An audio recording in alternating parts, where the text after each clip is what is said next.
7절부터 말씀 가지고 장애물은 하나님의 능력의 도구가 됩니다. 이런 제목으로 말씀을 나눠보고자 합니다. 오늘 그 7절 말씀으로 우리 한번 다시 읽어보겠습니다. 여호와께서 여호수아에게 이르시되 내가 오늘부터 시작하여 너를 온 이스라엘의 목전에서 크게 하여 내가 모세와 함께 있었던 것 같이 너와 함께 있는 것을 그들이 알게 하리라. 아멘. 하나님께서 여호수아에게 하시는 말씀인데, 요단강을 이제 건너는 이 사건들을 통해서 하나님이 여호수아를 크게 하시겠다 이렇게 말씀을 하십니다. 그러니까 요단강을 건너는 역사가 이제는 여호수아를 본격적으로 높이는 시작이 되게 하겠다 하는 거죠. 그런데 뭐라고 말하냐면 그들이 알게 하리라 이렇게 말합니다. 이 말의 의미는 뭐냐면 하나님이 여호수아 너와 함께 하는 것을 알게 하리라 이런 뜻입니다. 여러분, 오늘 하루 저 여러분들의 삶을 통해서 하나님이 우리 모든 주변 사람들에게 하나님이 나와 함께 하시는 것을 알게 하시는 그런 한 날이 되시기를 주의 이름으로 축원합니다. 그러면서 8절 말씀을 보면 읽어보겠습니다. 너는 언약궤를 맨 제사장들에게 명령하여 이르기를 너희가 요단 물가에 이르거든 요단에 들어서라 하라. 이 말의 의미는 많은 걸 내포하고 있습니다. 요단강이 범람하고 그래서 위험하고 그렇지만 범람할지라도 두려워하지 말고 요단강에 들어가도록 해라 라는 말입니다.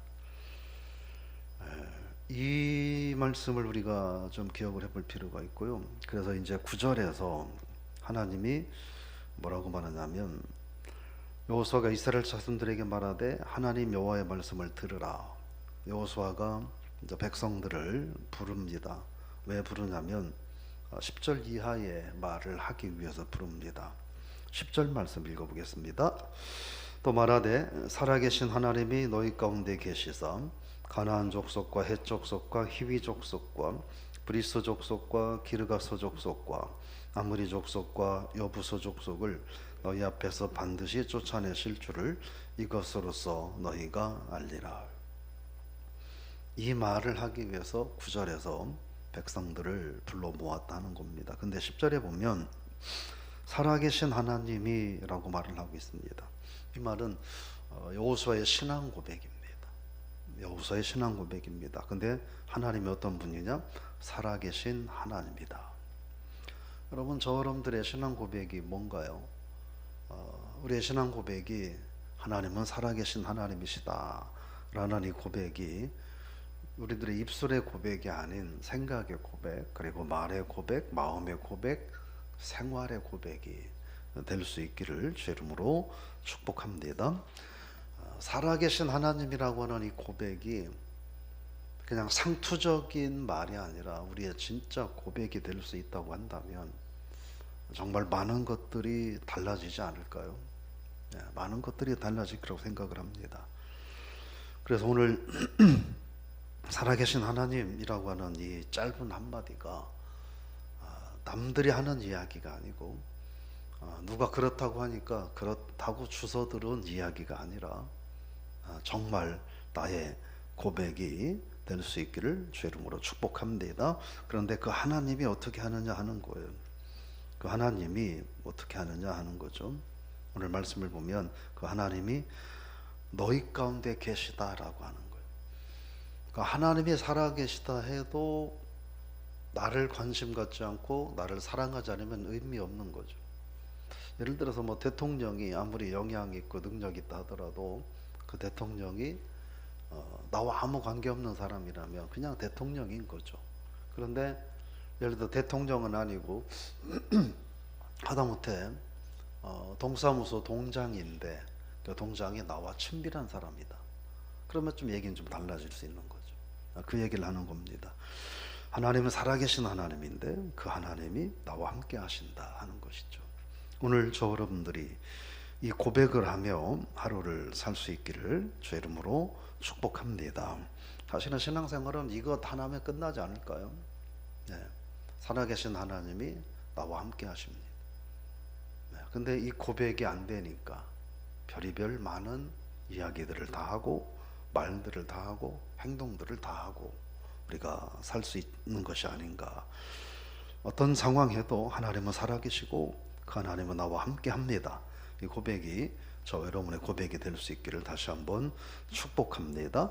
근데 그 하나님이 어떤 분이냐는 거예요. 11절 말씀 한번 같이 읽어볼까요?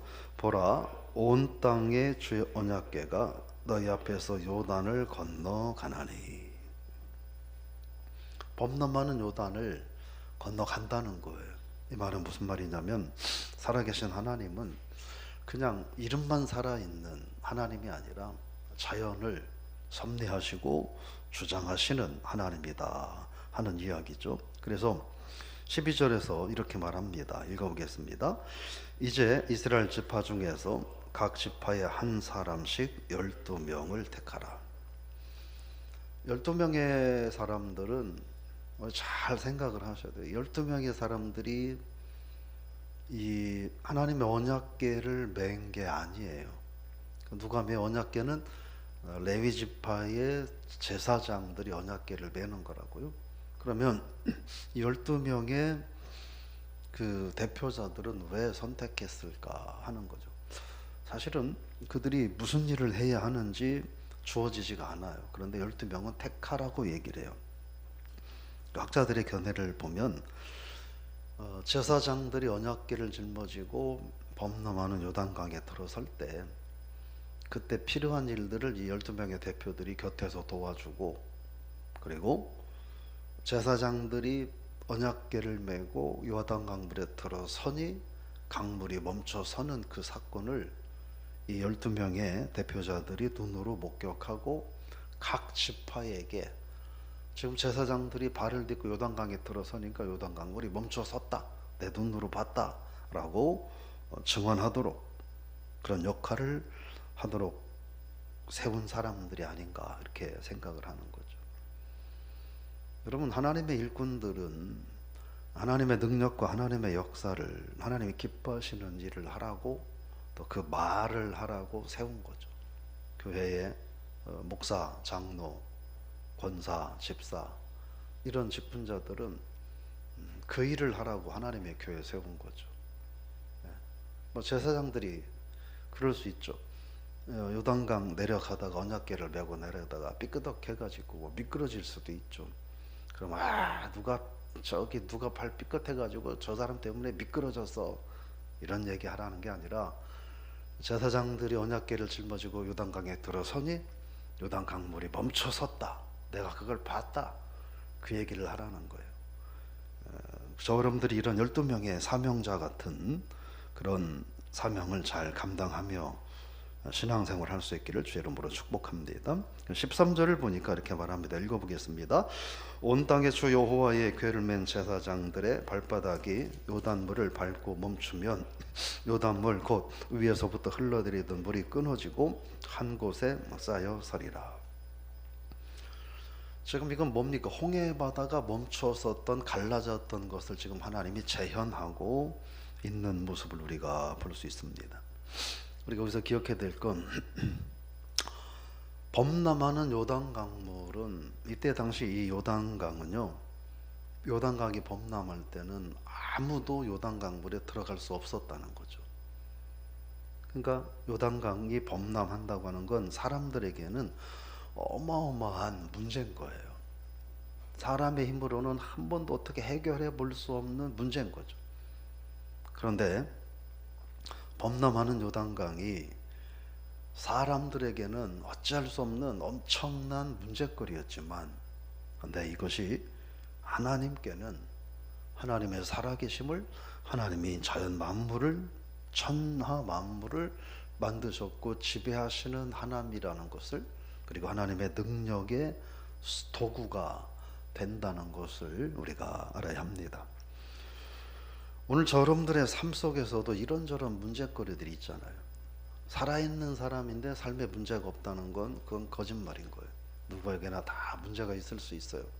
그러나 기억할 것은 우리들의 삶에 있는 문제거리들은 분명 우리에게는 내 힘으로 감당할 수 없는 어떻게 아무런 방법도 없는 문제가 될 수 있겠지만, 그러나 그것이 하나님께는 하나님의 능력을 드러낼 수 있는 도구가 된다는 사실을 오늘 기억하시고 그 하나님을 의지하며 하루를 승리하며 살 수 있기를 축복합니다. 그래서 이제 14절 이하를 쭉 보면 15절 말씀 읽어보겠습니다. 요단이 곡식 거두는 시기에는 항상 언덕에 넘치더라. 궤를 맨 자들이 요단에 이르며 궤를 맨 제사장들의 발이 물가에 잠기자. 16절 곧 위에서부터 흘러내리던 물이 그쳐서 사르단에 가까운 매우 멀리 있는 아담 성읍 변두리에 일어나 한 곳에 쌓이고 아라바의 바다 여매로 향하여 흘러가는 물은 온전히 끊어지매 백성이 여리고 앞으로 바로 건널세. 오늘 그 15절 말씀에 보면 그렇게 말합니다. 궤를 맨 제사장들의 발이 물가에 잠기자 이렇게 말합니다. 이 범람하는 요단강물에 제사장들이 순종함으로 발을 담갔다는 거예요. 언약궤를 메고. 그러자 뭐라고 말합니까? 16절에서 요단강물이 북쪽과 남쪽으로 물벽이 생기면서 멈춰 섰다라는 거죠.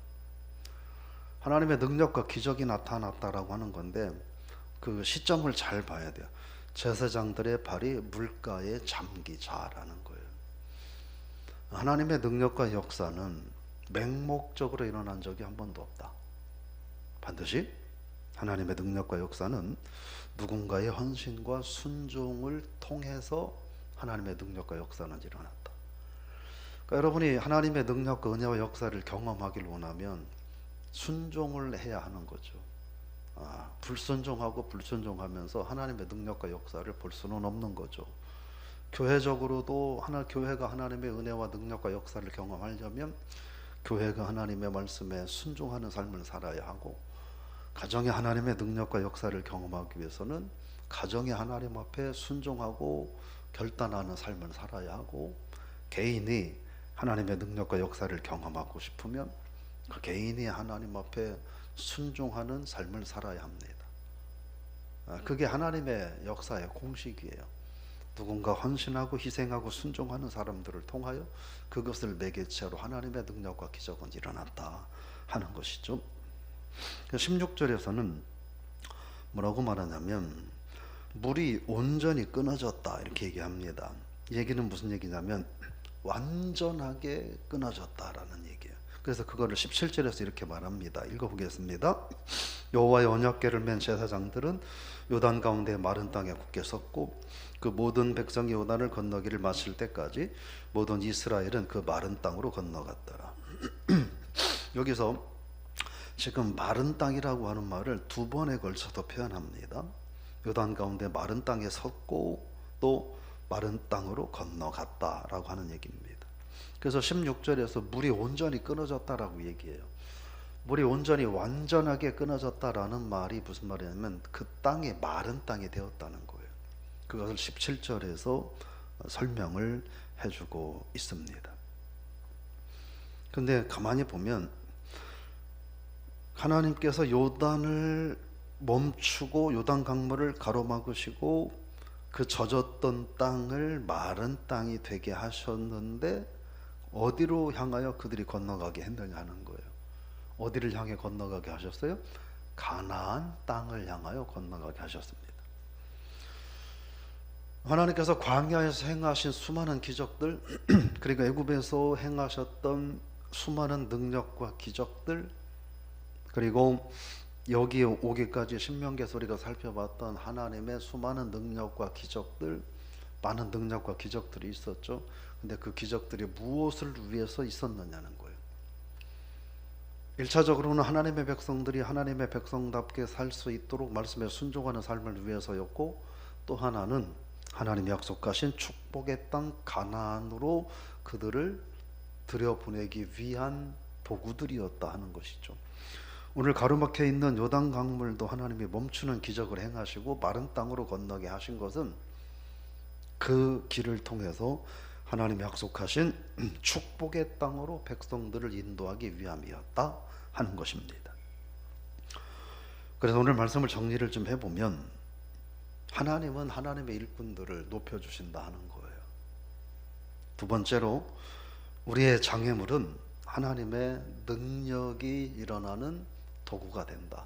우리에게는 분명 장애물이에요. 큰 문제인데 하나님께는 그것이 하나님의 전능하심을 드러내는 도구가 된다.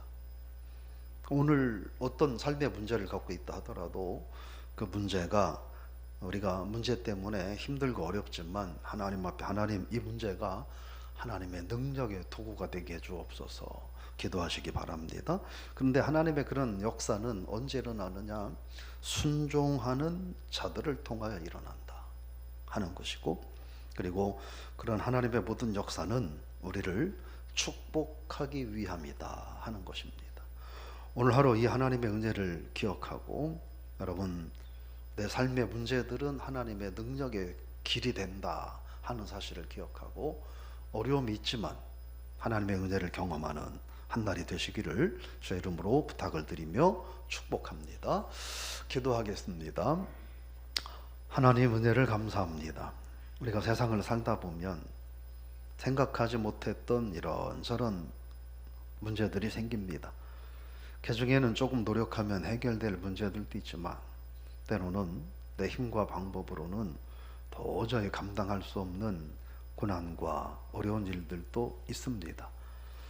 오늘 말씀을 통해서 이스라엘 백성들에게 가로막혀 있는 요단강과 같은 것이 큰 장애물이 될 수 있는데 분명 이스라엘 백성들에게는 어마어마한 장애물이었지만 하나님께는 하나님이 천하 만물을 다스리시는 창조주이심을 드러내는 능력의 도구가 됨을 알게 하셨음에 우리가 하루 동안 삶에 어떤 문제가 있다 할지라도 그것은 하나님의 능력의 도구임을 믿고 믿음으로 순종하는 자를 통하여 하나님의 역사가 일어남을 기억하고 우리가 믿음으로 순종하는 한 날이 되게 하여 주옵소서. 특별히 기도하고 나옵기는 하나님 그 모든 능력과 기적과 역사는 하나님의 백성들을 축복의 땅 가나안으로 인도하기 위함임을 저희들이 발견하고 오늘 또 하나님의 행하시는 일은 우리를 축복하시기 위하여 하나님의 교회를 축복하시기 위하여 또 하나님의 자녀들을 하나님 나라의 거룩한 백성으로 세워주시기 위하여 행하시는 하나님의 능력임을 믿게 하여 주옵소서. 예수님의 이름으로 감사하며 기도드리옵나이다. 아멘.